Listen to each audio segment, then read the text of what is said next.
Manipur Top Channel gi Manipur News Update tawjage ngasi phongbasi phongda October gi tang ahum nupa ama siduna leiramle Imphal West District ki manung chanba Lamsang Police Station na konba Fairen kabi gi lambi da ngasi numidang nupa ama siduna leiramle hairi police ki paw na hai ngasi numidang pung nipang minute yankhairom taba matamda Fairen kabi lambi gi nakalda sahi kun longgi lenga manba nupa ama mayada kongol karaga siduna leiramle nupa adu masak maming khangba ngamdri laikhidraba nupa adu gi masada lei masugi amuba langba hapsat ama litli manungda t-shirt ngangleina ama litli ngaurunaba khongrau ama setli khadang amadi naton sumang koi khara hawi oi thangwadagi khudang da tetu yei manakta hawai chapal amasu tarame hairi forensic science ki team laklaga asi waksang adu lokhotnaba police na thorang tawri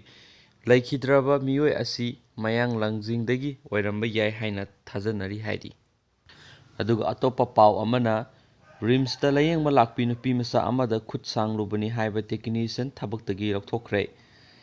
Regional Institute of Medical Science Rims Hospital da layengba lakpi masagi sahi taragani thoirom da ngairibi nupi masa amada khut sanglubani haiba technician ama Rims Authority na thabaktagi laothokhre thabaktagi laothokhraba mioi adudi kaisamthong moirang ningthau lairektagi thoksom surasai kunga taru apokpa TS Kula kawi mahak Rims Hospital da Delhi West Basin Technician oina thabak tawbani hairi nupi masa adugi imung manunggi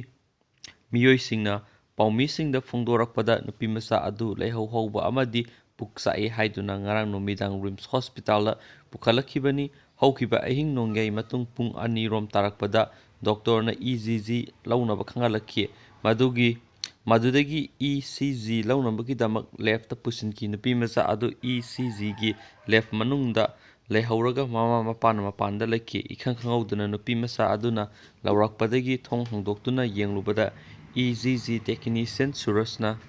ipa pakhana uhai khara hairaki tungda technician aduna sathakiba thawongsing adu nupi masa aduna mamada tamki madudagi khoisaunaraba nupi masa adugi mamana rimski police packet paw piraba matung ngasi ayupung 8:30 tarakpada technician Suras pharaga lamphel police station da sinakhibani hairi thawdo adugi matangda Rims Hospital